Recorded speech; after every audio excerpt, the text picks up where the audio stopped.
dalam lindungan yang maha tinggi, dan bermalam dalam naungan yang maha kuasa, akan berkata kepada Tuhan, tempat perlindunganku dan kubu pertahananku, Allahku yang kupercayai. Sungguh, Dialah yang akan melepaskan engkau dari jerat penangkap burung, dari penyakit sampar yang busuk.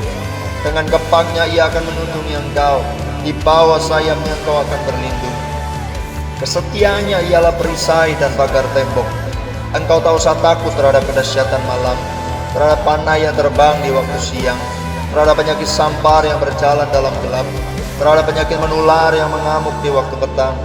Walau 1000 orang rebah di sisimu dan 10.000 di sebelah kananmu, tetapi itu tidak akan menimpamu. Engkau hanya menontonnya dengan matamu sendiri dan melihat pembalasan terhadap orang-orang fasik. Sebab Tuhan ialah tempat perlindunganmu, yang maha tinggi telah kau buat tempat perteduhanmu. Malapetaka tidak akan menimpa kamu, dan tulah tidak akan mendekat kepada kemahmu. Sebab malaikat-malaikatnya akan diperintahkannya kepadamu untuk menjaga engkau di segala jalanmu. Mereka akan menatang engkau di atas tangannya, supaya kakimu jangan terantuk kepada batu. Singa dan ular pedung akan kau langkahi. Engkau akan menginjak anak singa dan ular naga. Sungguh hatinya melekat kepadaku, maka aku akan meluputkannya. Aku akan membentenginya, sebab ia mengenal namaku. Bila ia berseru kepadaku, aku akan menjawab. Aku akan menyertai dia dalam kesesakan. Aku akan meluputkannya dan memuliakannya. Dengan panjang umur akan kukenyangkan dia, dan akan kuperlihatkan kepadanya keselamatan daripadaku.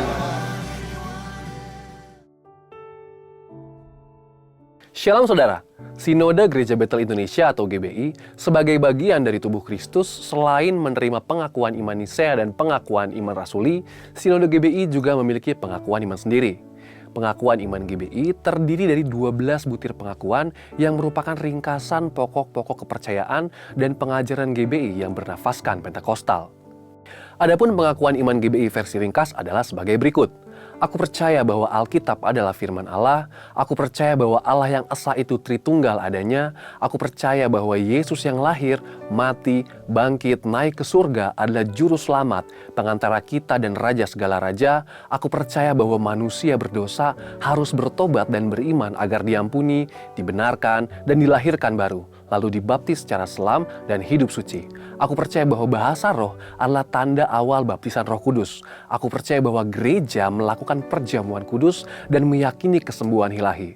Aku percaya bahwa Tuhan Yesus akan datang kembali, ada kebangkitan tubuh, kerajaan 1000 tahun, hukuman kekal, dan hidup kekal.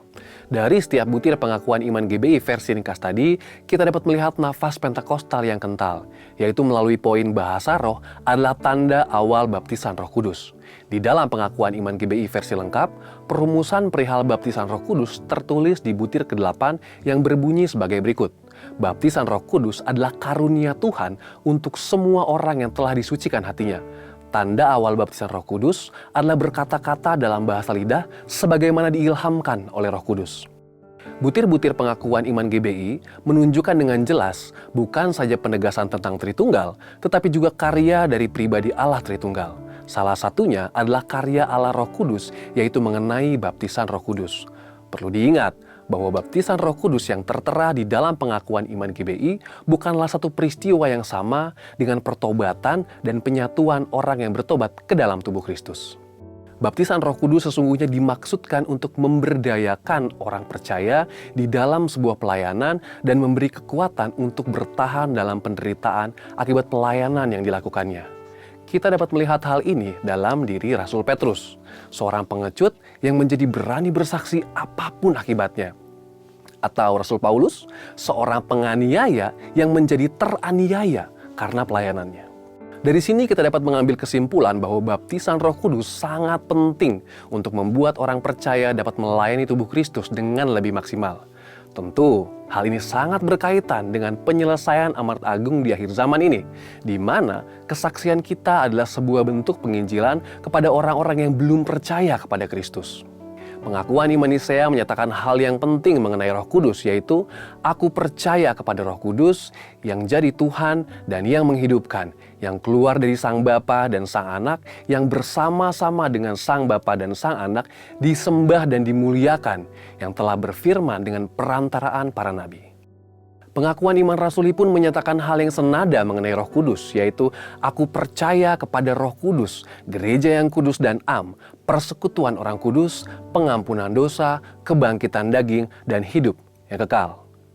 Penempatan Roh Kudus sebagai pribadi yang setara dengan Bapa dan Yesus Kristus tampak dengan kata-kata aku percaya kepada yang mendahului Roh Kudus.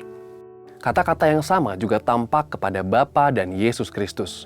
Ini menyiratkan bahwa pengagungan dan penyembahan orang-orang yang telah dikuduskan oleh Allah kepada Roh Kudus adalah sama sebagaimana kepada Bapa dan Kristus, yaitu Allah Tritunggal. Pandangan ini sesuai dengan prinsip Pentekostal seperti yang telah kita bahas sebelumnya. Dari penjelasan tadi, maka kita dapat menarik sebuah benang merah bahwa pengakuan iman GBI memiliki keterkaitan erat dengan pengakuan iman Nisea dan Rasuli, di mana pengakuan tentang Allah Tritunggal pun dijabarkan disertai dengan nafas Pentekostal. Jadi, sangatlah penting bagi jemaat GBI untuk memahami pengakuan iman ini, yaitu sebagai ringkasan pokok-pokok kepercayaan dan pengajaran GBI dan identitas yang unik bagi setiap insan GBI. Memahami pengakuan iman GBI bukanlah suatu usaha untuk menjadi eksklusif, namun memang ada prinsip-prinsip tertentu yang diperlukan dalam rangka pelayanan. Sehingga kebutuhan suatu sinode untuk menjadikan prinsip tersebut sebagai butir dalam pengakuan imannya adalah perkara yang mendasar. Namun yang harus diutamakan bukanlah perbedaannya, tetapi kesatuan tubuh Kristus di mana dasarnya adalah kasih. Mari kita mengingat nasihat Rasul Paulus di dalam Kolose 3 ayat 14. Di atas semuanya itu, kenakanlah kasih sebagai pengikat yang mempersatukan dan menyempurnakan. Saudara, untuk penjelasan lebih lengkap dari tim teologi kami, silakan untuk membuka link yang ada di atas atau scan QR Code yang tersedia. Tuhan Yesus memberkati. Terima kasih ya Tuhan. Ku naikkan syukurku buat hari yang Kau beri, tak habis-habisnya kasih dan rahmat-Mu.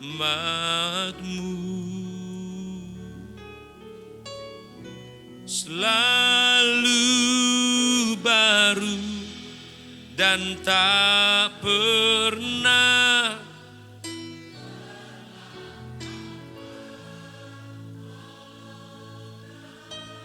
Kau besar Tuhan.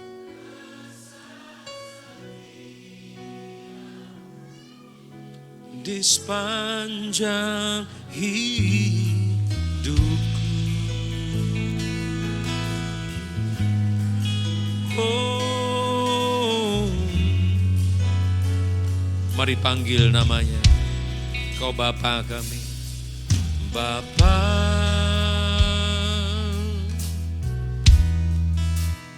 Engkau sungguh baik, kasih-Mu melimpah.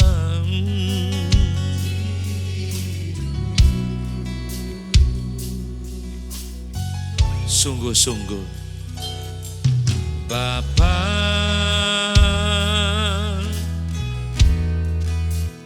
ku berterima kasih, berkat-Mu hari ini sediakan bagiku. Mari semua katakan, ku naikkan syukurku buat hari yang Kau beri, tak habis-habisnya kasih dan rahmat.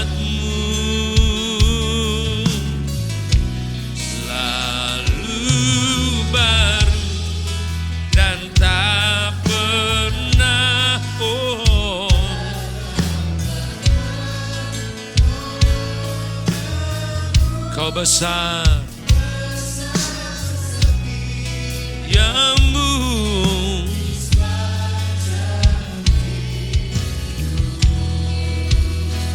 Sungguh-sungguh katakan, ku naikkan syukurku buat hari yang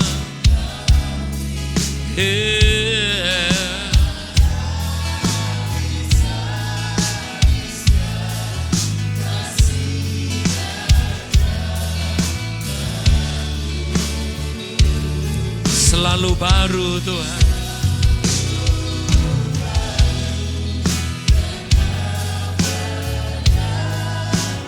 Terlambat pertolonganmu, besar setiamu di sepanjang hidupku. Oh, ku naikkan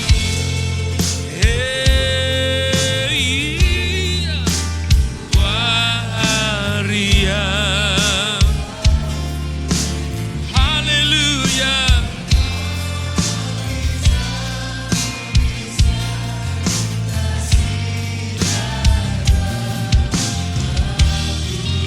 Kasih-Mu selalu baru setiap baru dan tak pernah terlambat pertolonganmu, besar setiamu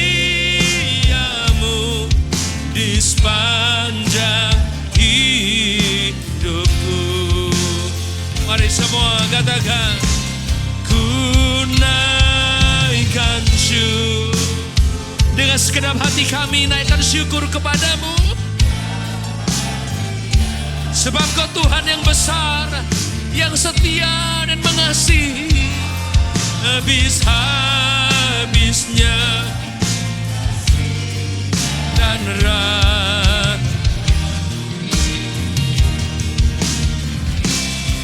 selalu baru. Oh, pertolonganmu besar setia di sepanjang hidup. Besar setiamu ya Tuhan, besar setiamu, besar, besar setiamu, besar, besar setiamu di sepanjang hidupku. Segenap hati kami, segenap jiwa kami bersyukur, oh, sebab Kau layak, Kau mulia, tiada yang seperti-Mu, tiada yang seperti-Mu.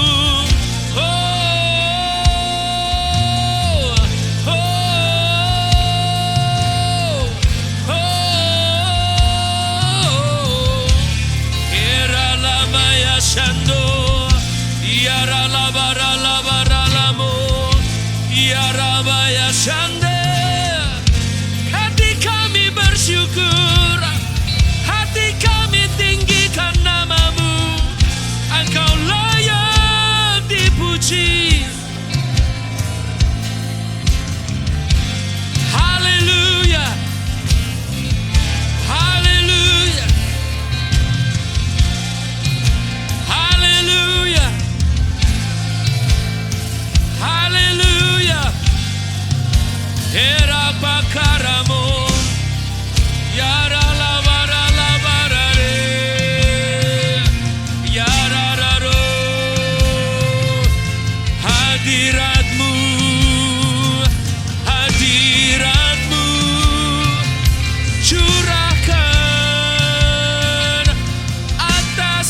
berdiam diri.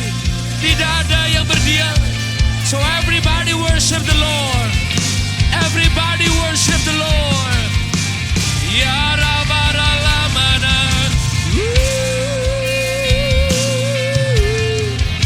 Ya Ralabaralabaralare. Ya Ralabaralamun. Bebaskan hatimu menyembah Tuhan. Saudara boleh berdiri, saudara boleh duduk, saudara boleh tersungkur. Bebaskan ekspresimu menyembah Tuhan. There is no limit. Allahmu ada di sini. Jehovah Rafa di sini. Jehovah Jireh di sini. Dia Tuhan yang tidak terbatas.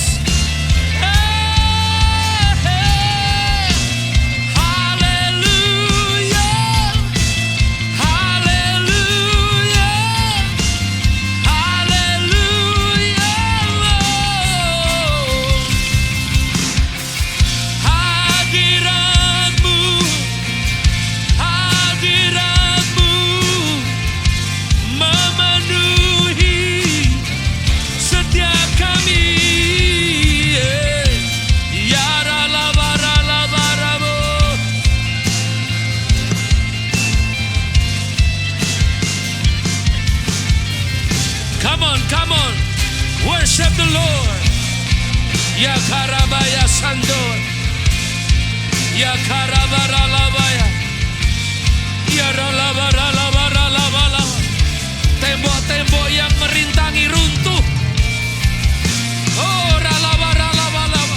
Kutuk dipatahkan. Semua belenggu dipatahkan. Oh, Ralabalabalabalaba. Oh, rala semua intimidasi dipatahkan. Ketakutan dipatahkan. Kekhawatiran dihancurkan. Dia memberikan roh. Oh, rala. Bukan roh ketakutan, saudara. Tapi roh yang memberi damai sejahtera. Roh ketertiban, roh kasih. Mengalir Roh Kudus. Mengalir.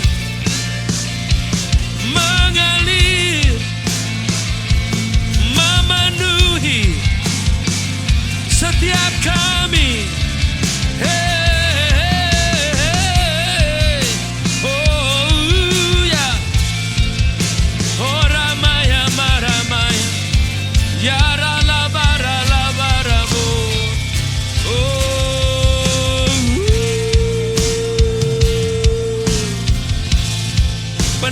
Penuhi. Pribadi lepas pribadi, keluarga lepas keluarga, dengan pengurapan yang baru. Hati bapak-bapak kembali kepada anak, hati anak-anak kembali kepada orang tua. Pemulihan atas segala sesuatu sedang terjadi. Keluarga yang dipulihkan, kesembuhan terjadi, keuangan yang dipulihkan. Oh, sumber-sumber yang baru terjadi. Opportunity yang baru muncul. Terobosan terjadi. Pintu-pintu yang tertutup terbuka.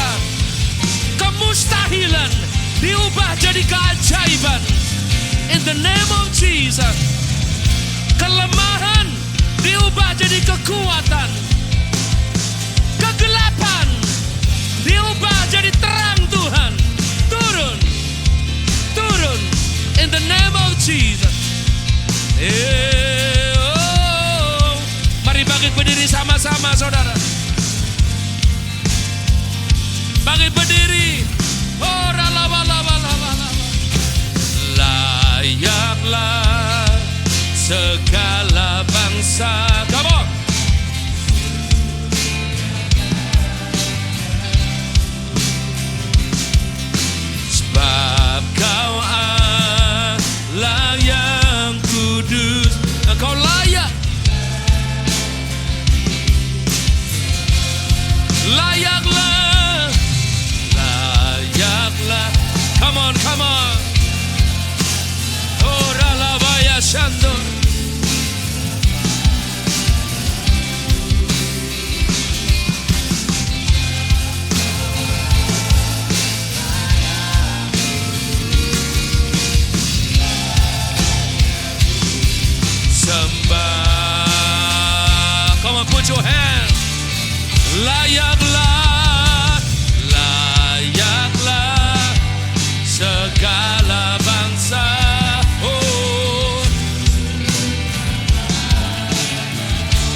Yaralamaya Shando.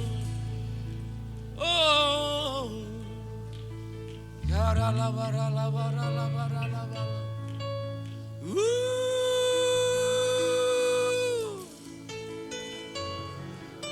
Penuhi, penuhi, penuhi. One more time, one more time. Jesus. Jesus. Penuhi, penuhi, penuhi. Penuhi, penuhi. Jesus. Ya Kau besar, kau ajaib. Kau mulia, Engkau berkuasa. Engkau berkuasa Tuhan. Kuasa-Mu tidak berubah Tuhan dari dulu, sekarang dan selamanya. Engkau kuat ya Tuhan, Engkau kuat. Kedudukan-Mu kuat Tuhan. Tidak ada seorang pun yang bisa menggeser kedudukan-Mu sebagai Raja yang berkuasa. Kau besar, Kau besar. Oh, oh, oh. Ayo angkat tangan tinggi-tinggi. Jesus, Jesus name above. You are worthy. Come on, bless the Lord, oh my soul.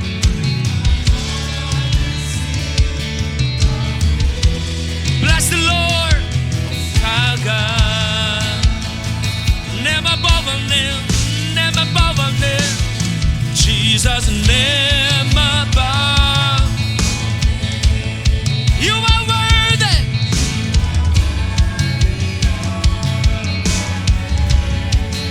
My heart will sing. Oh, are you ready, church? He's our God.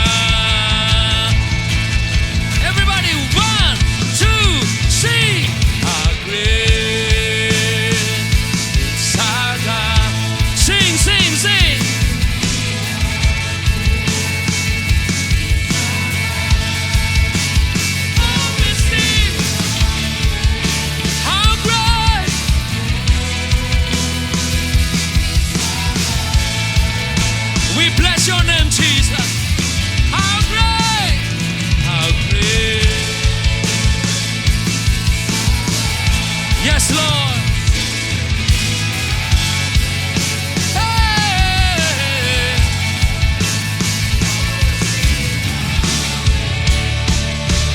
How great is our God. How great.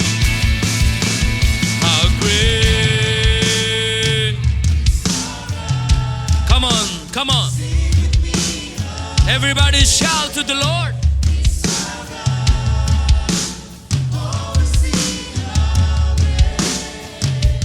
How great is our God. Hey, how great is our God. Sing, sing.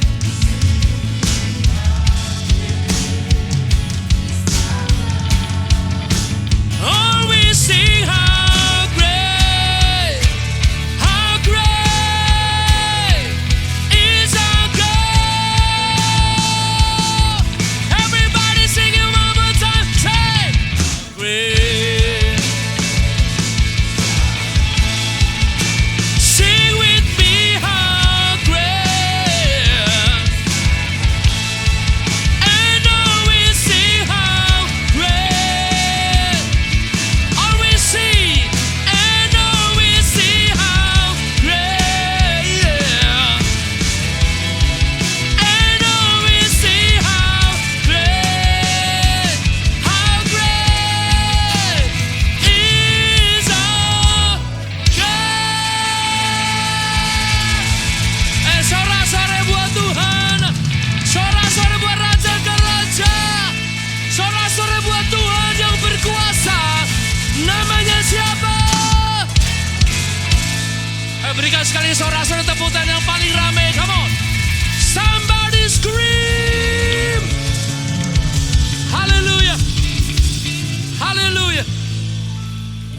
Bapak yang saudara percaya, kita menyembah Tuhan yang besar, saudara. Kebesarannya tidak pernah lekang oleh waktu. Dan kebesarannya tidak tertandingi oleh apapun juga, saudara.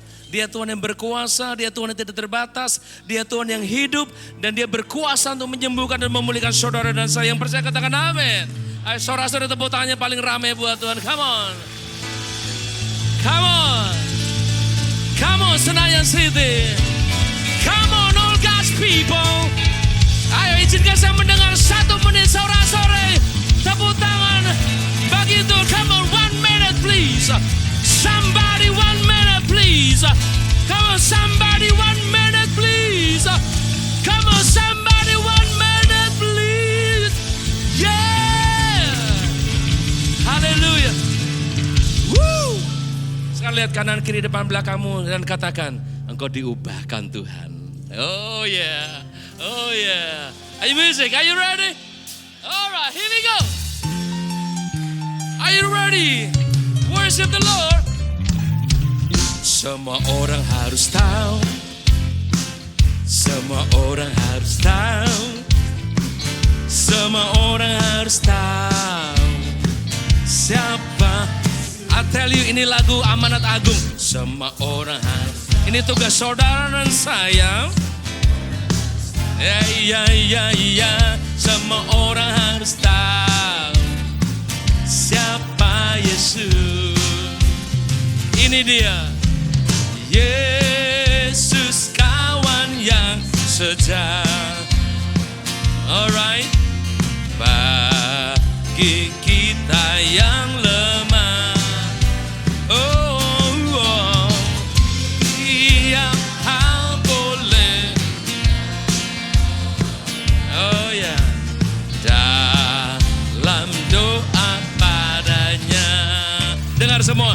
Semua orang harus tahu, semua orang harus tahu, semua orang harus tahu, semua orang harus tahu siapa. Rewind, sing it one more time. Semua orang harus tahu, semua orang harus tahu, semua orang harus tahu siapa Yesus. Ini dia, Yesus kawan yang setia. Bagi kita yang lemah, Shibidu batudu babe, kubah oh amudanya. Chuparira pira para, chududa, chuparira parira pau, chubirida rida para, parira, parira, parara, parara. Semua orang harus tahu, semua orang harus tahu, semua orang harus tahu siapa Yesus. Kayak musik one more time. Semua orang harus tahu, semua orang harus tahu, orang harus tahu siapa Yesus. Semua orang harus tahu, semua orang harus tahu, harus tahu tugasmu, tugasku.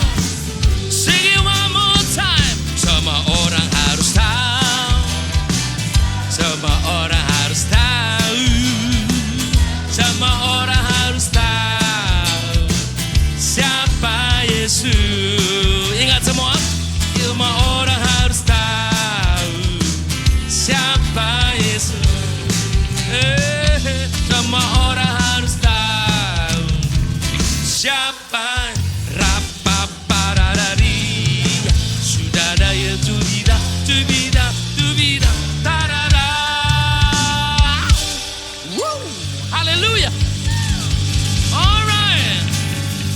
Sebab Dia Tuhan yang besar, penguasa langit dan bumi, dan tidak ada yang mustahil bagi Dia.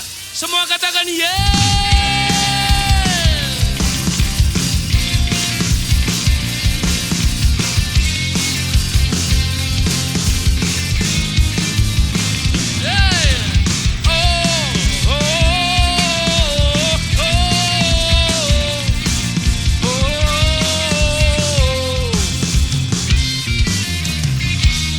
Pasti semua tahu lagunya. Sebab Tuhan Maha Besar dan sangat terpuji.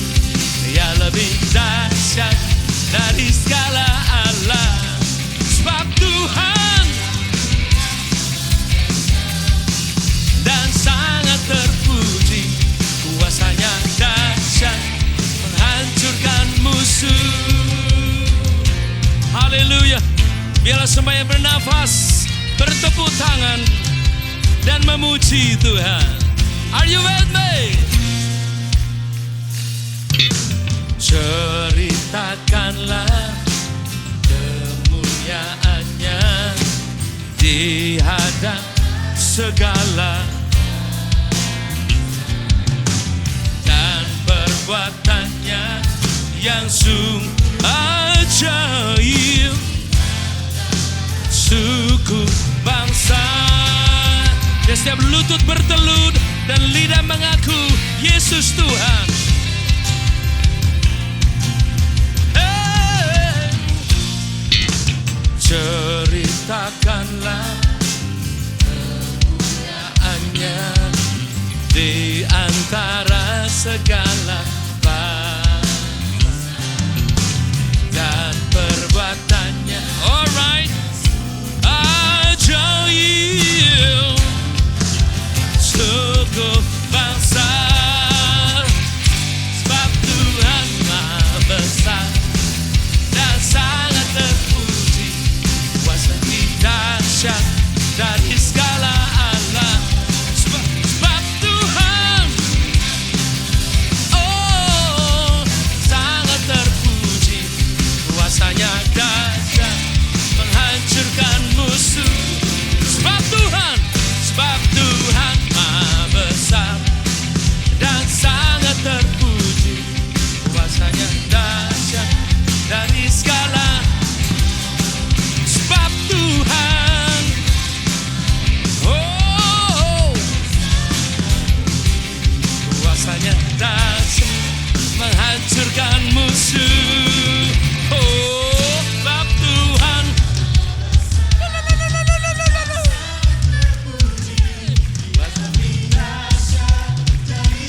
Semuanya.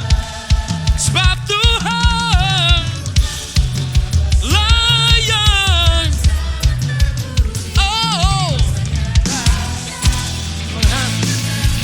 1, 2, semua. Sebab Tuhan Maha Besar. Hey. Dia lebih dahsyat dari segala. Sebab Tuhan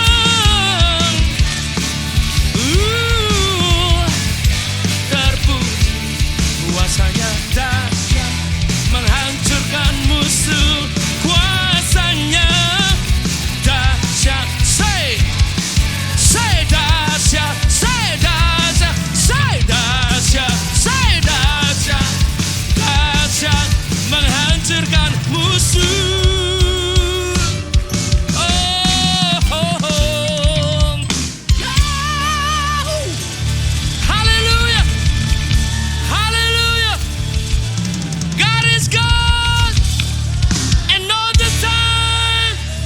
Sorak-sorai tepuk tangan paling rame buat Tuhan Yesus. Haleluya. I believe sukacita Tuhan itu jadi kekuatan buat kehidupan kita. Amen.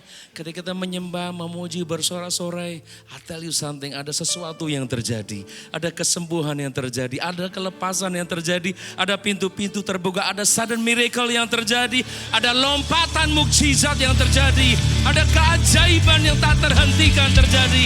Yang percaya katakan amin, saudara. Haleluya, silakan duduk dalam anugerah Tuhan. Mari terus tujukan hati kita kepada Tuhan. Untuk lebih mencari Tuhan dan mengandalkan Tuhan. Dia Tuhan yang dapat dipercaya. Yesus hanya Kau yang ku andalkan, melebihi siapapun juga.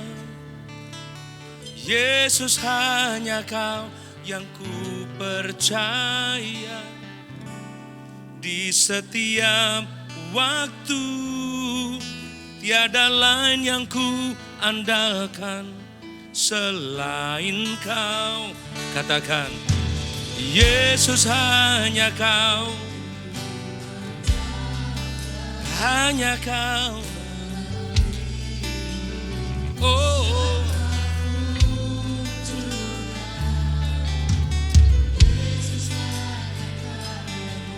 hanya kau Tuhan. Kami percaya Tuhan, kau segala-galanya buat kami. Kami tinggikan nama. Oh Yesus, hanya kau yang ku percaya.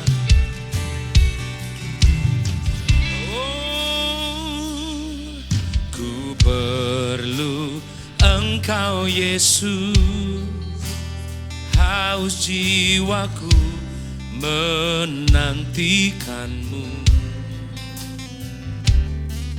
Ku percaya kau penuh pengharapanku di dalammu.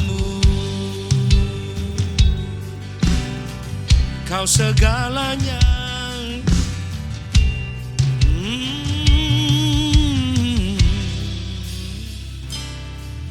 Ku Engkau Yesus, haus jiwaku menantikanmu.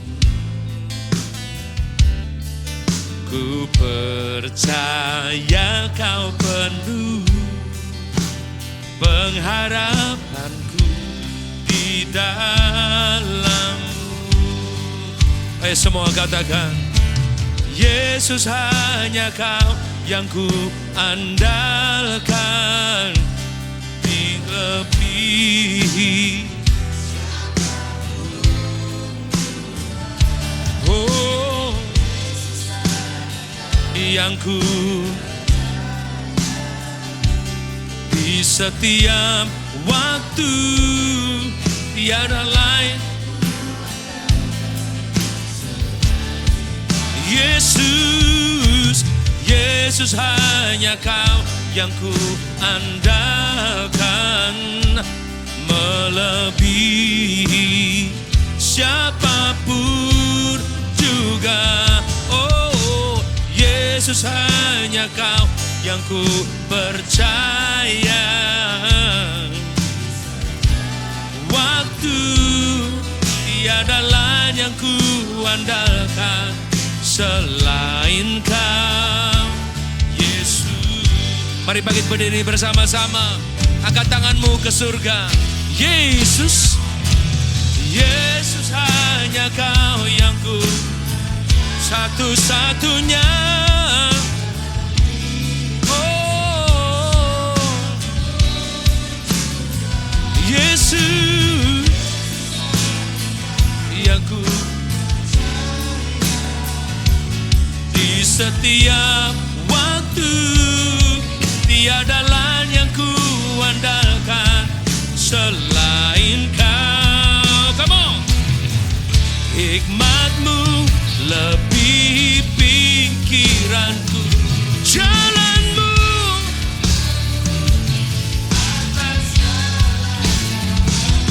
tinggi dan dalamnya kasihmu.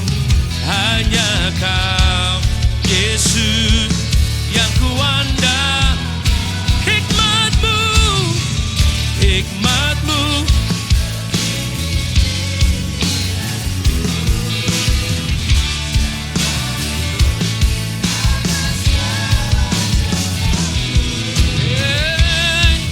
dan dalamnya hanya kau Yesus yang ku andalkan.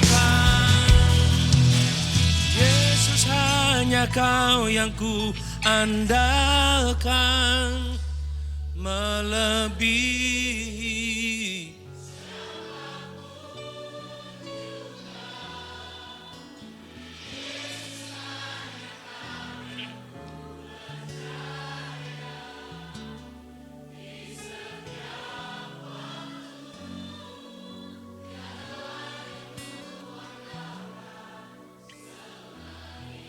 Sekali lagi, Yesus hanya Kau yang ku andalkan, melebihi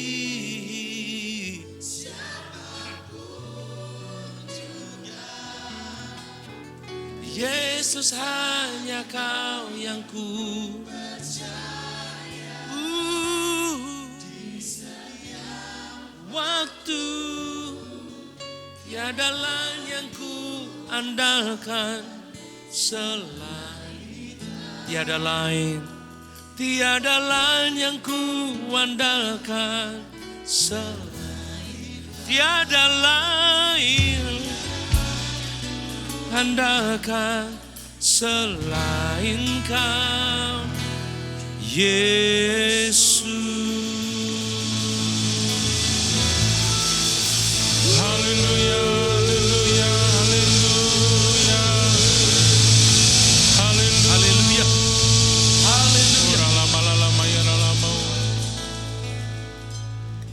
Sungguh hati kami bersyukur kami punya Tuhan yang bisa kami andalkan dalam hidup kami. Terima kasih atas perlindungan, penyertaan, pertolongan, tuntunan Tuhan dalam hidup kami.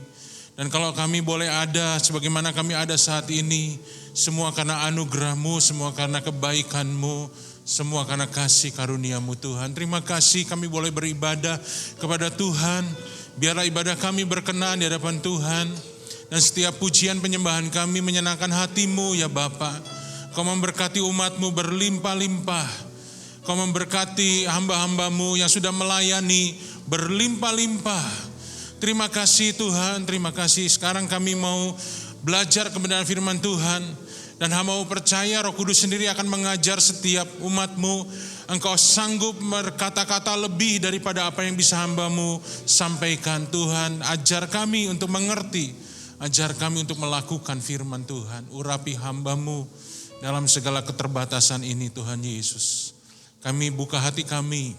Kami terima firman-Mu dengan sukacita dan dengan percaya. Di dalam nama Tuhan Yesus, Bapak Ibu Saudara yang siap menerima firman Tuhan sama-sama katakan, amin, amin, amin. Puji Tuhan. Silakan duduk Bapak Ibu Saudara-saudara yang dikasihi Tuhan. Shalom.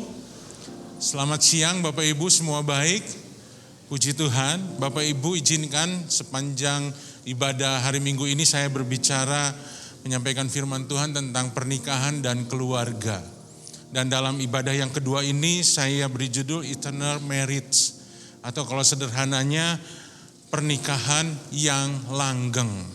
Saya berharap ini boleh jadi berkat buat Bapak Ibu yang sudah menikah dan buat saudara-saudara yang akan menikah, yang masih belum menikah tapi akan menikah, ini boleh membuka wawasan yang baru. Bapak Ibu, pernikahan yang langgeng tidak ditentukan oleh pesta pernikahan. Pesta pernikahan tidak menjamin. Bapak Ibu, ada satu pasangan yang namanya Elizabeth Hurley dan Arun Nayar, seorang model dan seorang kaya pewaris kerajaan tekstil India, menikah Bapak Ibu Saudara, dan pernikahan mereka 22 miliar habisnya. Uang semua, nggak campur daun Bapak Ibu Saudara. 22 miliar bukan uang sedikit, tetapi kehidupan mereka hanya bisa bertahan 4 tahun saja. Yang kedua Bapak Ibu Saudara, saya dapatkan sebuah peristiwa pernikahan seorang penyanyi terkenal, Paul McCartney. Penyanyi dari The Beatles menikah dengan Heather Mills, biayanya 27 miliar. Tapi pernikahan mereka hanya bisa bertahan 4 tahun. Dan yang paling hebat Bapak Ibu Saudara, puncaknya adalah Kim Kardashian menikah dengan Chris Hemsworth. Menikah dengan biaya 54 miliar. Kebayang Bapak Ibu Saudara, itu kalau uang 100 ribuan berapa truk itu Bapak Ibu Saudara ya. Sayangnya mereka hanya menikah selama 72 hari, 2,5 bulan. 54 miliar hanya untuk 2,5 bulan. Bapak Ibu, pernikahan tidak dijamin oleh pestanya. Pernikahan justru dimulai ketika pesta itu usai. Jadi Bapak Ibu kalau menikah tidak perlu memaksakan diri bikin pesta yang mewah. Yang penting kita mengerti pernikahan itu apa. Dan kita berjuang sungguh-sungguh bersama dengan Roh Kudus untuk pernikahan kita. Bapak Ibu Saudara, pesta pernikahan tidak penting karena pernikahan justru dimulai ketika pestanya usai. Kalau saya boleh gambarkan Bapak Ibu Saudara bahwa pernikahan bukanlah seperti orang membuat es lemon tea.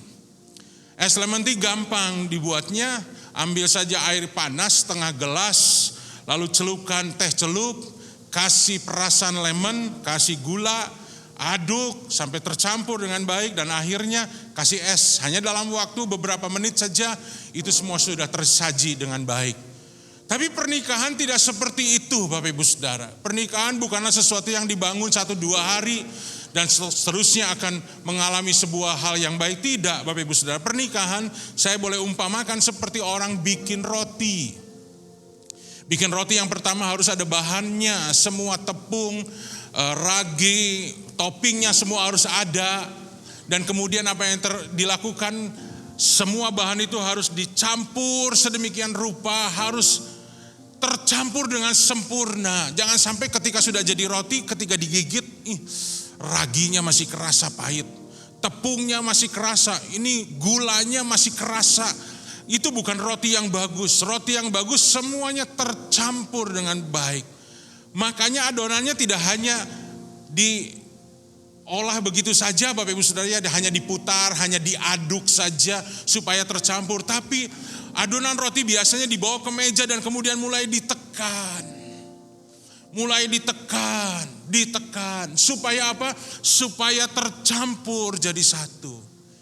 Yang sudah menikah Bapak Ibu boleh angkat tangan yang tidak pernah mengalami tekanan di dalam kehidupan rumah tangganya. Tuh kan gak ada Bapak Ibu Saudara. Semua ngalami, termasuk saya Bapak Ibu Saudara. Kita ngalami. Bahkan saya pernah lihat orang India Bapak Ibu Saudara bikin roti. Caranya apalah dibanting ke meja. Wah, ditekan lagi. Angkat lagi, banting lagi. Wah. Dan kemudian ditekan lagi Bapak Ibu Saudara. Siapa yang tidak pernah mengalami bantingan dalam pernikahan? Bapak Ibu Saudara, kita semua ngalami. Selesai jadi roti? Belum Bapak Ibu Saudara. Adonan yang sudah tercampur dengan sempurna itu harus dimasukkan ke dalam sebuah mesin. Sebuah alat yang namanya oven. Diapain? Dipanaskan. Sekian derajat. Bapak Ibu Saudara, siapa yang tidak mengalami masa-masa panas dalam pernikahan? Masalah kecil bisa jadi ribut besar. Kita semua mengalami, itulah pernikahan Bapak Ibu Saudara. Bahkan saya melihat Bapak Ibu Saudara, pernikahan itu bukan seperti sebuah jalan yang lurus. Dimana kalau Bapak Ibu Saudara jalan lurus gitu Bapak Ibu Saudara di tol, kita bisa melarikan mobil kita dengan kecepatan tinggi sampai di ujung jalan dan kemudian kita selesai perjalanan itu, selesailah semuanya. Gak ada Bapak Ibu Saudara. Pernikahan seperti jalan yang di tengah, sebuah jalan yang gelombang. Coba Bapak Ibu Saudara jalankan mobil dengan kondisi jalan seperti itu. Kecepatan 100 km. Apa yang terjadi ketika nanjak, wah terbang. Jatuh lagi, terbang lagi Bapak Ibu Saudara.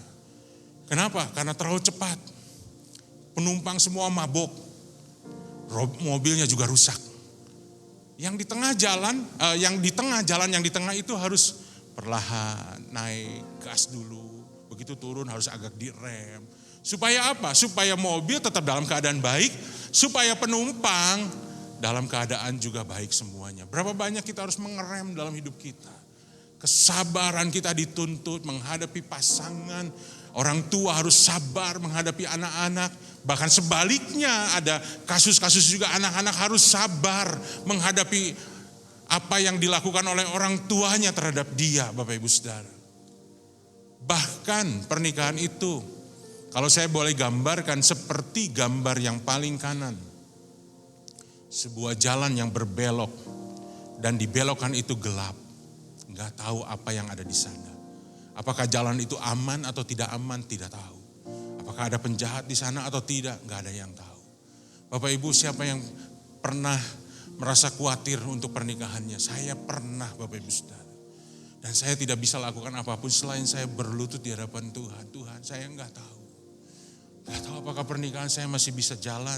Apakah saya masih sebagai seorang ayah bisa membesarkan anak saya. Bapak Ibu Saudara, berapa kali saya merendahkan diri di hadapan Tuhan dan saya berkata, saya gak tahu Tuhan. Bapak Ibu, dengan kondisi seperti ini, bagaimana kita menghadapi pernikahan kita? Bukan sesuatu yang mudah. Anak-anak muda, mari kita lihat bahwa pernikahan itu bukan cuma sekedar senang-senang. Ada yang berkata, Pak, saya kalau mau menikah harus bahagia, Pak. Iya, tapi bagaimana konsep kebahagiaan itu? Kebahagiaan adalah hak kita, Bapak Ibu Saudara. Setiap orang yang mau menikah pasti ingin bahagia. Tapi masalahnya konsep bahagianya seperti apa? Banyak orang berpikir bahagia itu kalau saya mendapatkan semua yang saya mau. Itulah bahagia. Padahal kenyataannya Bapak Ibu Saudara, dalam kehidupan, dalam pernikahan, dalam keluarga, kita tidak mendapatkan semua yang kita mau. Bahkan di momen-momen tertentu kita harus berani melepaskan semua hak kita. Berkorban untuk keluarga kita. Berkorban untuk pasangan kita. Bapak Ibu Saudara, dalam Yohanes pasal 2 ayat 1 sampai dengan ayat yang ke-11. Ada sebuah kisah perjalanan pelayanan Tuhan Yesus. Dikatakan dalam ayat yang pertama, pada hari ketiga ada perkawinan di Kana yang di Galilea. Dan ibu Yesus ada di situ.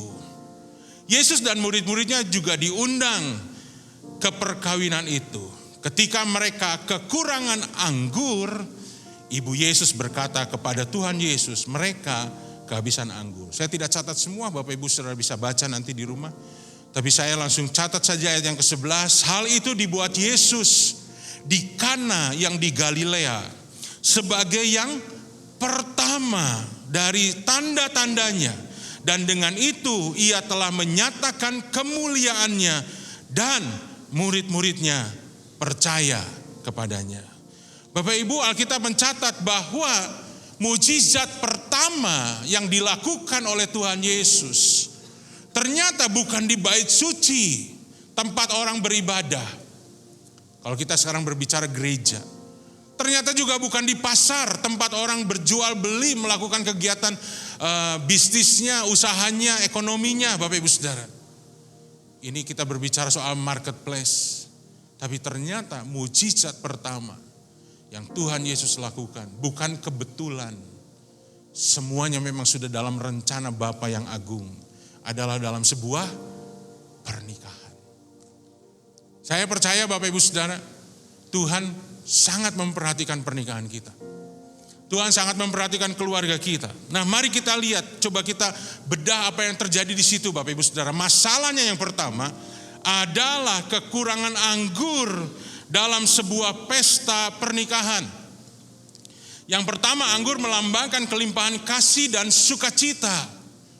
Bapak Ibu, kita harus jujur, berapa banyak keluarga Kristen yang hari-hari ini sudah menikah sekian lama, sudah tidak ada lagi kasih dan sukacita di dalamnya. Bapak Ibu, ketika saya cari data tentang perceraian yang terjadi di Indonesia, tahun 2025 saya dapatkan data 460.000 pasangan bercerai di tahun 2025. Dan di antaranya ada 12.000 pasangan Kristen. 12.000 itu banyak Bapak Ibu Saudara. Di sini ada berapa? Mungkin ada 500, berarti berapa kalinya tuh Bapak Ibu Saudara? Itu 12.000 kalau mereka nggak bercerai dan tetap ada di gereja, itu gereja besar Bapak Ibu Saudara. Bercerai, ya yang lain nggak usah diurus lah Bapak Ibu Saudara. Kita lihat yang Kristennya aja. Di tengah segala kebenaran firman Tuhan yang dibagikan di gereja, tetap perceraian itu terjadi. Kenapa? Karena banyak pernikahan sudah kehilangan kasih dan sukacita. Dan anggur juga Bapak Ibu Saudara adalah lambang dari kehormatan. Mungkin kita nggak terlalu familiar dengan budaya ini Bapak Ibu Saudara. Ini budaya Israel. Kalau budaya Indonesia, yang utama dalam sebuah pernikahan itu yang dilihat adalah dua. Yang pertama mempelai perempuan, dilihat cantik atau enggak, pangling atau enggak. Kalau mempelai prianya mah nggak peduli lah, bodoh amat. Ini mempelai wanitanya yang dilihat Bapak Ibu Saudara. Tapi yang kedua adalah berbicara makanannya. Ada orang kalau kasih angpau dia harus kembali modal. makanya ngantri terus Bapak Ibu Saudara sampai balik modal Bapak Ibu.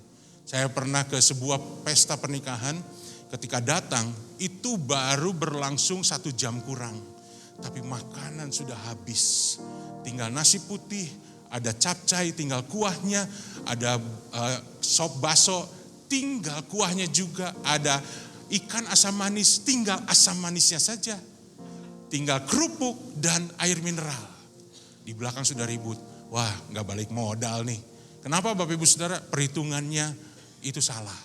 Banyak yang menikah 1 undangan, maksudnya ditujukan kepada 1 orang. Dia udah menikah, dia bawa istrinya, 1 undangan menghasilkan 2. Ternyata ada 2 anaknya, dibawa tuh 2 anaknya. Berarti 1 undangan menghasilkan 4 tamu. Begitu keluar dari rumah, ada Pak RT sama tetangga lagi ngobrol, mau kemana? Mau undangan? Ikut ya, lumayan, makan gratis. Berarti 1 undangan menghasilkan 6 tamu, Bapak Ibu Saudara. Membludak, akhirnya gak kebagian. Saya pernah datang ke sebuah pesta pernikahan di mana makanannya basi. Dan kalau keluarga tahu, pengantin tahu itu, mereka merasa malunya luar biasa. Itulah budaya Indonesia. Nah, anggur ini budaya Israel. Dan di situ dikatakan anggurnya kurang. Asumsi saya yang pertama Bapak Ibu Saudara adalah kurangnya persiapan. Seperti tadi 1 undangan bisa yang datang gak cuma 1 orang. Minimal 2, minimal 3. Ada lagi yang lainnya bisa ikut Bapak Ibu Saudara. Gak kurang persiapan. Itu sebabnya Bapak Ibu dalam gereja kita di Gereja Betel Indonesia Gatot Subroto ada sebuah ketentuan.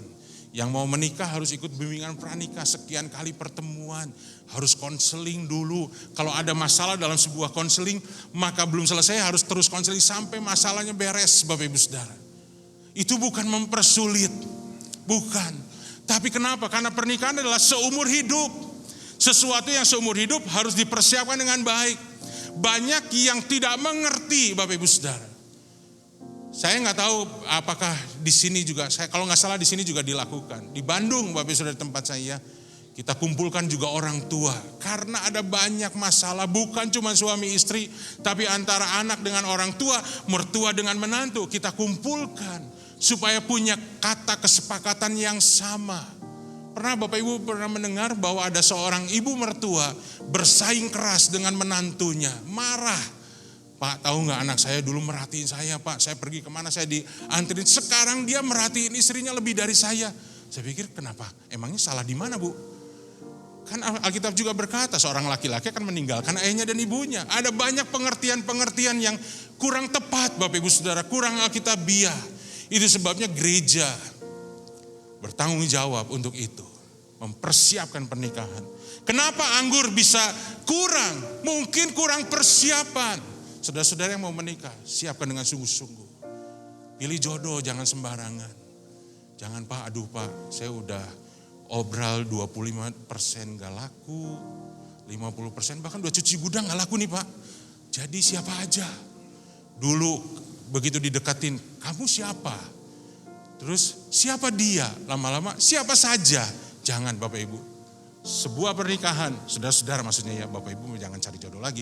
Saudara-saudara cari jodoh sungguh-sungguh sama Tuhan.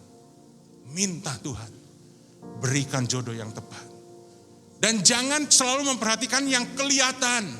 Harta yang kelihatan, ketampanan, kecantikan. Sesuatu yang gampang dilihat. Lihatlah yang tidak kelihatan, imannya, kesetiaannya sama Tuhan, karakternya, integritasnya, sesuatu yang tidak mudah kelihatan. Makanya Bapak Ibu Saudara kalau di Bandung 1 tahun itu harus minimal perkenalan supaya tahu. Jangan 2 bulan baru ketemu sudah pengen nikah. Kenapa? Pernikahan butuh persiapan. Yang kedua, asumsi kedua Bapak Ibu, kenapa bisa terjadi kekurangan anggur? Karena ada kejadian di luar dugaan. Persiapannya udah bagus. Tapi tiba-tiba ada seorang pelayan yang gak sengaja nyenggol tempayan yang berisi anggur. Jatuhlah, pecah das dan anggur terbuang percuma. Mungkin ada kejadian di luar dugaan dalam pernikahan kita. Suami yang tadinya baik, yang tadinya bertanggung jawab tiba-tiba sakit. Dan tidak bisa bekerja mencari penghasilan. Bagaimana itu Bapak Ibu Saudara? tinggalkan saja, ngapain? Hidup sama yang tidak berguna. Bapak Ibu, itu bukan prinsip kekristenan. Ada kejadian di luar dugaan, si istri yang tadinya baik tiba-tiba sakit, anak tiba-tiba mengalami ini dan itu, Bapak Ibu Saudara. Itulah yang terjadi di dalam kehidupan kita. Pernikahan adalah sesuatu yang bukan hanya kita lakukan seasalnya saja, Bapak Ibu Saudara. Tetapi pernikahan adalah sesuatu yang harus kita pergumulkan. Tapi di tengah segala kondisi seperti itu, Alkitab berkata bahwa Yesus sengaja datang ke pernikahan itu. Bukan Yesus nggak ada kerjaan, tiba-tiba ini ada yang kawin lumayan makan gratis yuk. Murid-muridnya dibawa, enggak Bapak Ibu Saudara. Yesus diundang dalam pernikahan itu dan Yesus sengaja datang ke situ dan Yesus pun berkata, belum waktunya bagiku. Tapi ketika Tuhan melihat itu, belas kasihan Tuhan keluar. Dan dia ubah air jadi anggur. Sebuah mujizat. Airnya Bapak Ibu Saudara tahu? Itu air yang dibuat, yang disediakan untuk cuci kaki Bapak Ibu. Berarti bukan air yang bersih, benar-benar bersih seperti buat air minum, bukan. Air yang buat cuci kaki karena kebiasaan di Israel pada waktu ketika mau masuk ke dalam rumah atau ke sebuah tempat, mereka harus cuci kakinya. Mereka harus buka sepatunya yang hanya pakai tali-tali seperti itu. Kakinya kotor karena pasir, karena debu, harus dicuci baru masuk. Nah, air yang itulah yang Tuhan ubah jadi anggur. Bapak Ibu, di tengah ilustrasi yang saya tadi katakan seperti roti yang dibanting, dibakar, seperti sebuah jalan yang gelap dan menakutkan, kita bersyukur Bapak Ibu Saudara, bahwa di dalam pernikahan kita tidak sendirian. Kalau orang lain menikah hanya 2, laki dan perempuan, suami dan istri. Kita menikah ada 3 pribadi. Maaf, bukan orang ketiga, salah ya. Ini pribadi yang ketiga yaitu Yesus dalam hidup kita. Yesus harus ada dalam hidup kita. Seperti dalam pernikahan ini dikatakan Yesus diundang juga ke perkawinan itu. Bapak Ibu, di tengah segala masalah dalam pernikahan, undang Yesus dalam hidup kita. Pertanyaannya adalah begini Bapak Ibu Saudara. Di dalam keluarga kita sekarang ini, siapa prioritas yang lebih utama? Suamikah? Istri, atau kita sebagai orang tua, atau anak-anak prioritas utama? Saya sangat berharap Bapak Ibu Saudara, kita sama-sama belajar. Prioritas utama adalah Kristus di dalam hidup kita. Kalau kita prioritaskan utama Kristus Bapak Ibu Saudara, maka kita bisa punya kekuatan, pertolongan, segala sesuatu untuk menjalankan pernikahan yang penuh dengan tantangan dan permasalahan itu. Dan Bapak Ibu Saudara akan melihat bahwa kebahagiaan tidak ditentukan ketika kita mendapatkan apa yang kita inginkan. Kebahagiaan justru kita bisa lihat dan kita bisa alami ketika Yesus nyata dalam pernikahan kita. Dan Yesus menolong di dalam segala sesuatu. Di tengah kesulitan, di tengah segala masalah, di tengah segala tantangan yang kita hadapi, ada Tuhan Yesus di situ. Dan Tuhan Yesus menolong kita. Itulah kebahagiaan. Bapak Ibu Saudara, ketika saya melihat anak-anak saya bertumbuh besar, melalui perjuangan ini dan itu, melalui kesulitan, saya bersyukur dan saya berbahagia. Walaupun banyak hal yang tidak saya dapatkan, tapi kenapa? Karena Yesus hadir di dalam keluarga kita. Nah, coba kita sekarang lihat Bapak Ibu Saudara ya. Kita coba cek sedikit pernikahan kita masih sehat atau enggak Bapak Ibu Saudara. Coba kita lihat yang pertama. Pernikahan Bapak Ibu Saudara masih sehat atau tidak sampai hari ini? Bukannya tidak pernah bertengkar. Siapa yang tidak pernah bertengkar Bapak Ibu Saudara? Oh, pastilah semua pernah bertengkar ya, termasuk saya juga, saya ngaku Bapak Ibu Saudara. Saya juga pernah bertengkar, namun bisa menyelesaikan pertengkaran sehingga tidak berlarut-larut. Bapak Ibu, salah satu hal yang menyebabkan banyak terjadi perceraian adalah masalah yang berlarut-larut. Kalau Bapak Ibu Saudara bayangkan sebuah botol aqua 500 ml atau 600 ml, Bapak Ibu itu bukan beban yang berat.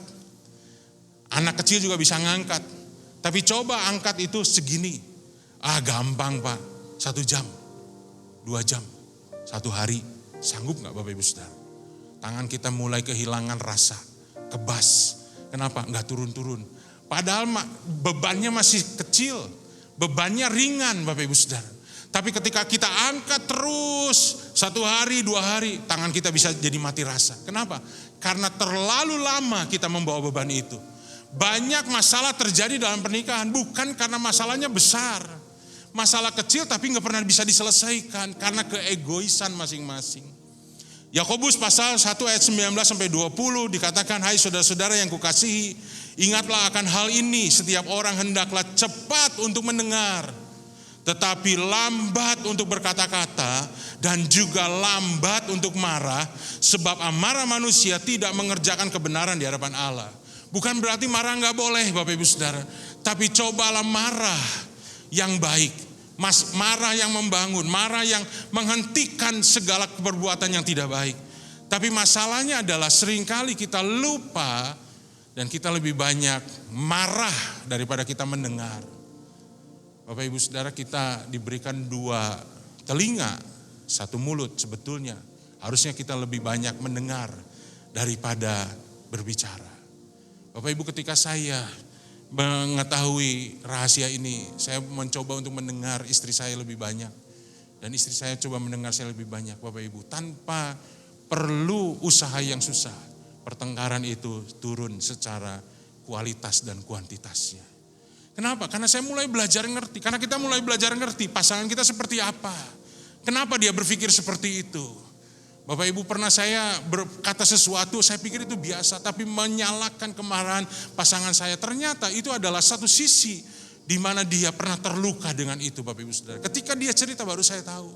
Dan akhirnya kita minta maaf. Kita bisa selesaikan semuanya. Jangan terlalu lama untuk ditahan-tahan penyelesaiannya. Efesus pasal 4 ayat 26, Alkitab berkata, apabila kamu menjadi marah, janganlah kamu berbuat dosa. Janganlah matahari terbenam sebelum padam amarahmu. Jadi kalau Bapak Ibu mau marah, marahlah dari jam 5 pagi. Masih ada 12 jam sampai jam 5 sore. Bisa marah sebelum matahari terbenam. Jangan marah jam 5 sore. Cuma kira-kira berapa menit lagi matahari terbenam. Bukan itu maksudnya Bapak Ibu Saudara. Kalau marah jangan terlalu lama. Jangan silent treatment yang terlalu lama sampai berhari-hari. Saya pernah mendapati ada satu pasang suami istri orang Kristen. 3 bulan gak ngomong. Saya pikir kuat gak ya 3 bulan gak ngomong. Silent treatment ceritanya Bapak Ibu Saudara. Padahal itu sebuah beban palsu yang seharusnya tidak kita angkat Bapak Ibu Saudara. Setiap masalah selesaikan dengan baik. Saya ambil nasihat seorang hamba Tuhan. Saya sangat diberkati dengan nasihat ini. Saya berharap Bapak Ibu Saudara juga diberkati. Apa gunanya kita menang dalam setiap argumen tetapi kita kehilangan intimacy. Next slide. Apa gunanya Bapak Ibu Saudara menang dalam setiap argumen? Sebagai suami kita bisa mempertahankan ego kita. Kita lihat istri kita ketakutan, kita bangga. Sebagai suami kita suami yang disegani, padahal kita ditakuti Bapak Ibu Saudara. Beda jauh. Anak-anak kita takut, kita bangga. Kita selalu menang dalam setiap argumen. Padahal itu melukai orang lain. Sama seperti 2 serigala itu Bapak Ibu Saudara. Saling menggigit satu dengan yang lain. You don't have to win every argument, agree to disagreement. Bapak Ibu Saudara, kadang-kadang kita harus belajar mengalah. Sekalipun kita merasa bahwa diri kita tidak salah. Nah, itu memang kebiasaan banyak orang Bapak Ibu. Kita merasa bahwa diri kita enggak salah dan akhirnya kita mencoba memainkan peran siapa yang salah, siapa yang benar, siapa yang harus menang, siapa yang harus kalah. Padahal dalam pernikahan bukan seperti itu Bapak Ibu Saudara. Pernikahan adalah Tuhan menjadikan keduanya satu. Di mana kekurangan yang satu ditutupi oleh kelebihan yang lain. Bukan siapa yang menang, tapi siapa yang berani berkorban demi kebaikan pasangannya. Kita suami harus mengasihi istri seperti Kristus mengasihi jemaat. Gimana caranya Yesus mengasihi jemaat? Apakah hanya dengan berkata, aku mengasihi engkau? Seorang suami datang sama istrinya, I love you. Istrinya mau tidur, I love you. Istrinya belum bangun tidur, bangun, ada apa, I love you. Tuhan Yesus tidak mengasihi jemaatnya hanya dengan memberikan berkat. Seorang suami tidak hanya mengasihi istrinya hanya dengan memberikan uang dapur yang cukup setiap bulan. Tapi Tuhan Yesus mengasihi jemaatnya dengan cara apa? Mati di kayu salib, Bapak Ibu Saudara. Berkorban, semua kemuliaannya dia korbankan. Semua hal dia korbankan. Bahkan dia menanggung kesakitan. Bahkan dia menanggung penderitaan. Itulah kasih yang sesungguhnya. Berani berkorban. Yang kedua Bapak Ibu Saudara, pernikahan yang sehat bukan berarti tidak pernah kecewa. Siapa yang tidak pernah kecewa sama pasangannya? Bapak Ibu Saudara, angkat tangan. Kalau ada angkat tangan luar biasa, saya harus belajar kepada Bapak Ibu. Karena saya juga jujur Bapak Ibu Saudara. Saya pernah kecewa sama istri saya. Dan istri saya lebih banyak kecewa lagi kepada saya Bapak Ibu. Karena kenapa? Karena kita sama-sama masih belajar. Bapak Ibu Saudara, mungkin kita bisa kecewa, mungkin kita bisa terluka, tapi yang penting setelah itu kita bisa menerima pasangan kita kembali apa adanya Bapak Ibu. Roma pasal 15 ayat yang ke-7, firman Tuhan berkata, sebab itu terimalah satu akan yang lain, sama seperti Kristus juga telah menerima kita untuk kemuliaan Allah. Jangan membuang, jangan selalu kita berpikir membuang. Sampah yang harus kita buang, bukan pasangan kita, bukan anak-anak kita, bukan orang tua kita. Yang ketiga, pernikahan yang sehat adalah bukannya selalu mesra, penuh cinta seperti dalam cerita. Romantis, harmonis, kemana-mana pegangan tangan. Coba lihat yang lagi pacaran Bapak Ibu Saudara ya.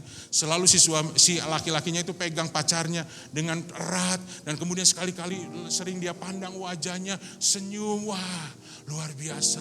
Tapi coba kalau udah nikah 10 tahun, istri udah ketinggalan 10 meter di belakang Bapak Ibu Saudara. Waktu sebelum menikah, waktu pacaran, waduh diliatin sama sang pacar, jadi rasanya salah tingkah, memerah. 10 tahun menikah, diliatin sama suami, bukannya salah tingkah dan memerah, tapi dia menjawab, apa lihat-lihat? Pasti ada perlunya. Pengen dibikinin kopi ya, ngomong aja, gak usah ngelihat kayak begitu. Beda jauh Bapak Ibu. Mungkin pernikahan kita tidak seperti itu Bapak Ibu Saudara. Tapi pernikahan itu adalah sebetulnya komitmen. Karena Alkitab berkata yang berikutnya, slide berikutnya. Kolose pasal 3 ayat 18-21. Hai istri, tunduklah kepada suamimu. Hai suami, kasihilah istrimu. Hai anak-anak, taatilah orang tuamu. Hai bapak-bapak, jangan sakiti hati anakmu. Ini bukan perasaan Bapak Ibu Saudara. Tunduk, kasih, taat, jaga hati. Itu bukan perasaan. Ini adalah komitmen. Ketika kita lagi gak enak hati, tapi kita tetap mengasihi. Ketika kita masih merasa rasanya saya udah gak tahan, tapi kita masih tetap mau tunduk kepada suami. Ketika mungkin sebagai seorang anak kita mendapat perlakuan yang tidak baik, tapi kita melihat kasih Kristus. Dan kita komitmen, saya mau belajar taat. Supaya apa? Memenangkan orang tua kita. Bapak-bapak jangan sakiti hati anak-anakku. Saya ambil sebuah skema Bapak Ibu Saudara ya, pernikahan. Sebuah segitiga di mana suami dan istri dan Kristus ada di sana. Ingatlah Bapak Ibu sebagai orang percaya, kita menikah bukan hanya dengan pasangan kita, tapi ada Yesus di dalamnya yang harus kita libatkan. Kenapa? Karena kita punya banyak kelemahan, banyak kekurangan, banyak ketidakmampuan. Dan Yesuslah yang menjadi jawaban semuanya itu. Di pernikahan di Kana, Yesus yang menjadi jawaban. Di dalam hidup kita, dalam pernikahan kita, Yesus harus jadi jawaban. Dan kalau suami mendekat kepada Tuhan, istri mendekat kepada Tuhan, boleh diklik seterusnya sampai lengkap. Saya percaya Bapak Ibu Saudara, hubungan mereka yang tadinya jauh. Coba Bapak Ibu Saudara bisa bayangkan kalau suami lebih dekat sama Kristus, lalu kemudian istri lebih dekat sama Kristus, maka hubungan mereka yang tadinya jauh akan semakin dekat. Bapak Ibu Saudara, mari kita percaya bahwa melalui pernikahan kita, sulit apapun, berat apapun, Yesus hadir dalam hidup kita. Akhirnya Bapak Ibu Saudara, saya tutup dengan ini. Mungkin ada di antara Bapak Ibu yang berkata, Pak, saya udah berusaha, saya udah berdoa, saya udah puasa bahkan. Tapi keadaan ternyata tidak berubah. Ada banyak hal yang saya tidak lagi sanggup untuk lakukan. Bapak Ibu, Alkitab berkata dalam pernikahan di Kana itu ada mujizat dalam ketidakberdayaan. Air yang diubah oleh Tuhan Yesus menjadi anggur itu adalah 6 tempayan. di mana satu tempayan berisi 2 sampai 3 buyung. Satu buyung itu kurang lebih isinya adalah 31 liter. Jadi kalau 31 liter kali 3 buyung kali 6 tempayan, saya hitung 558 liter. Satu botol anggur Bapak Ibu Saudara, itu hanya 1/4 liter. Berarti kalau 558 liter ini harus dimasukkan ke dalam botol, berarti ada berapa? Ada sekitar 3.000 botol anggur. Bukan mukjizat yang ecek-ecek, bukan mukjizat yang biasa, mukjizat yang ajaib. Di tengah ketidakberdayaan mereka, Tuhan hadir mendatangkan mukjizat. Mungkin Bapak Ibu merasa saya udah gak berdaya lagi. Pak, saya sudah berdoa, saya sudah konseling sana sini. Bapak Ibu datang sama Tuhan. Kenapa? Ketika kita percaya kepada Tuhan, iman dan ketaatan akan menghasilkan mukjizat. Mukjizat masih ada sampai hari ini. Mari kita berdoa di hadapan Tuhan, Bapak Ibu Saudara. Mari kita bawa keluarga kita di hadapan Tuhan. Tuhan Yesus, kami bawa keluarga kami di hadapan-Mu. Kami bawa pernikahan kami di hadapan-Mu Tuhan. Kami bawa pasangan kami di hadapan Tuhan. Kami bawa anak-anak kami, orang tua kami di hadapan Tuhan. Keluarga besar kami. Tuhan tolong di tengah segala ketidakberdayaan, kami boleh berharap dan kami boleh mengalami kehadiran Tuhan di dalam pernikahan dan keluarga kami. Terima kasih Tuhan, berkati pernikahan dan keluarga umat-Mu di dalam nama Tuhan Yesus.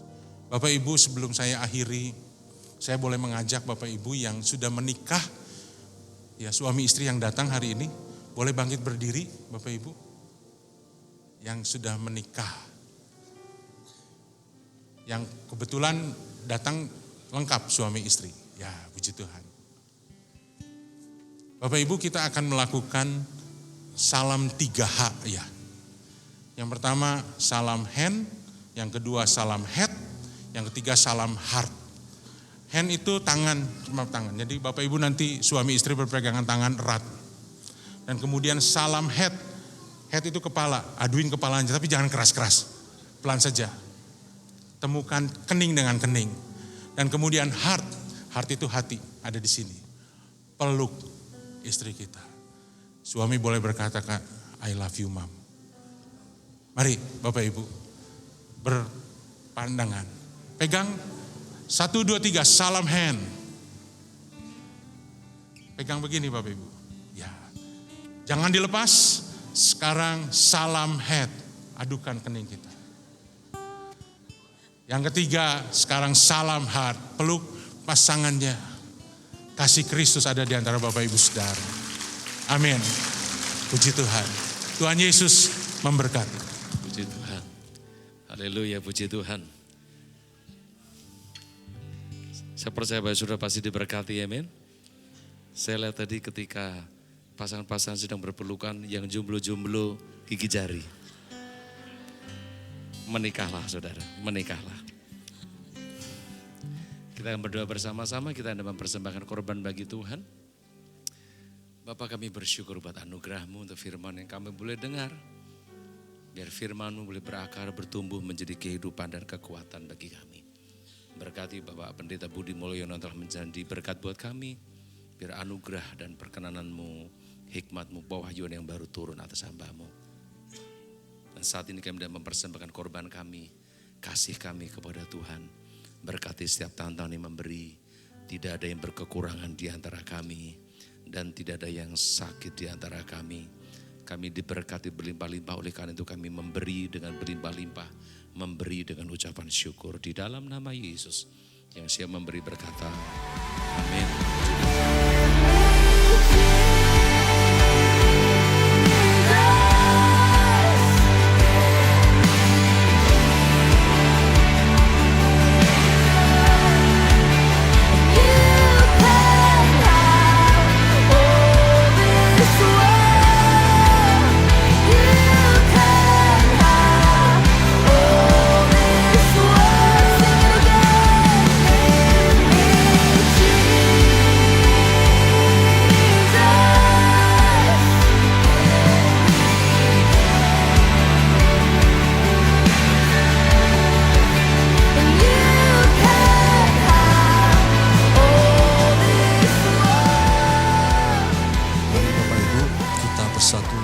doa syafaat sebelum mengakhiri kebaktian ini.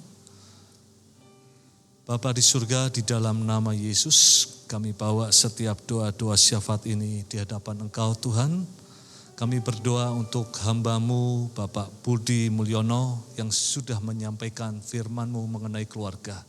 Kiranya Tuhan memberkati berlimpah-limpah dalam kehidupannya, dalam keluarga besarnya, dalam pelayanannya, semakin kemuliaan Allah dinyatakan ya Bapa.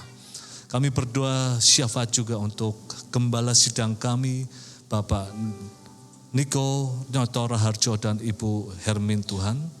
Bapak, kami berdoa biar ada kekuatan, kesanggupan daripada Tuhan Yesus sendiri untuk mengenapkan setiap rencana-Mu dalam kehidupannya. Kami berdoa untuk gembala Senayan City Emporium, untuk Pak Billy dan Ibu Milka beserta keluarga besarnya Tuhan Yesus. Kami berdoa Tuhan, biarkan Kau karuniakan kekuatan, karuniakan perlindungan daripada Tuhan, karuniakan kemampuan, otoritas, visi yang baru, pewahyuan yang baru ya Tuhan, dalam memimpin jemaat-Mu ini Tuhan, terutama dalam mengenapkan setiap rencana-Mu dalam kehidupannya Tuhan.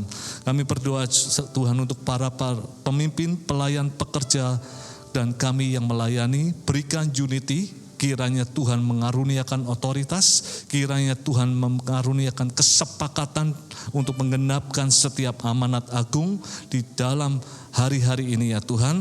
Kami berdoa untuk setiap persembahan, kiranya Tuhan juga memberkati persembahan ini, dipakai untuk kemuliaan nama Tuhan dan memperlebar kerajaan-Mu ya Tuhan. Bapa di surga, kami berdoa, banyak problem yang terjadi dalam setiap kehidupan kami, keluarga demi keluarga. Tapi jangan biarkan nama Yesus, bahkan kasih Kristus itu keluar dari setiap hidup kami dan setiap jemaat-Mu ya Bapa. Karena itulah yang menjadi pondasi yang kuat dalam setiap hidup kami ya Tuhan. Kami berdoa biar setiap hubungan keluarga, suami dan istri diperdamaikan ya Tuhan. Kami berdoa hubungan Bapa dengan anak dipulihkan, bahkan hubungan anak dengan Bapa dipulihkan ya Bapa, untuk menggenapi setiap firman-Mu di kitab Maleakhi. Di hari-hari akhir Tuhan akan memulihkan dan merestorasi setiap hubungan demi hubungan Tuhan. Kami berdoa untuk setiap jemaat-Mu yang bekerja, kiranya Tuhan memberkati Tuhan. Bahkan Engkau mengangkat setiap jemaat-Mu yang bekerja menjadi Yusuf, hamba-hamba-Mu yang bisa dipercaya Tuhan kepada banyak orang. Karena zaman sekarang butuh orang yang integritas di dalam Kristus ya Bapa. Kami berdoa jemaat-Mu menjadi terang, bahkan pembisnis-pembisnis-Mu Tuhan diberkati Tuhan, sehingga apa yang mereka lakukan untuk berdampak bagi bangsa ini Tuhan, berkati setiap para pembisnis-Mu dan menjadi saluran berkat buat banyak orang ya Bapa. Karuniakan kerukunan kepada setiap jemaat-Mu, keberhasilan dalam setiap usaha mereka dan penyertaan Tuhan dalam setiap apa yang mereka lakukan Tuhan Yesus. Kami berdoa, mari Bapak Ibu kita angkat doa syafaat kita untuk bangsa Indonesia. Kina mana keras santara mana. Kami berdoa roh takut akan Tuhan turun dari Sabang sampai Merauke Bapa. Hanya Roh Kudus-Mu sendiri yang bisa menyengkeram dari Sabang sampai Merauke Tuhan. Memberikan shalom Tuhan atas bangsa ini Bapa. Kami memperkatakan kebenaran dan mendeklarasikan kebenaran. Bangsa ini penduduknya adalah orang-orang benar. Tuhan akan melawat di tahun 2026, amanat agung akan terjadi ya Tuhan Yesus. Kami berdoa Roh Kudus-Mu melawat setiap hati, melawat setiap suku, melawat setiap provinsi Tuhan. Kami berdoa untuk politik Indonesia. Tuhan, kami berdoa ada politik yang sepakat, ada politik yang dipenuhi dengan roh takut akan Allah, ada politik yang dikontrol oleh Jehovah Shalom atas bangsa ini. Ada politik yang mengedepankan rakyat bangsa Indonesia Tuhan. Kami berdoa untuk perekonomian Indonesia Tuhan. Kami tolak, kami perkatakan dalam nama Yesus tidak ada malapetaka bahaya, tidak ada kebangkrutan ekonomi atas bangsa ini Tuhan. Bahkan Indonesia akan dipakai Tuhan menjadi lumbung-lumbung pangan dunia ini Tuhan. Indonesia akan diberkati diberkati Tuhan. Indonesia diluputkan dari setiap krisis ekonomi yang terjadi ya Bapa. Kami berdoa untuk presiden dan wakil presiden, para pejabat. Mereka adalah hamba-hambamu yang bisa dipercaya ya Tuhan. Kami berdoa ada urapan roh takut akan Allah dalam hidup mereka. Hikmat Kristus untuk memimpin bangsa ini diluputkan dari semua gejolak-gejolak yang terjadi di dunia ini Tuhan. Kami memperkatakan bangsa ini penuh shalom. Bangsa ini diluputkan dari semua malapetaka. Terima kasih Tuhan Yesus. Sebelum kami mau pulang, kami mau mendapatkan berkat daripada Engkau. Mari kasih Kristus, angkat kedua tanganmu, arahkan hatimu kepada Tuhan, terimalah berkat Tuhan. Kasih karunia berlimpah-limpah dari Allah Bapa di dalam Putra yang tunggal Tuhan Yesus Kristus. Persekutuan, penghiburan dari Roh Kudus menyertai kita semua mulai siang hari ini sampai Tuhan Yesus datang kali yang kedua menjemput kita semua di awan-awan, bahkan sampai kekal selama-lamanya. Kita yang sudah menerima berkat dan percaya sama-sama katakan amin. Happy Sunday semua, God bless you.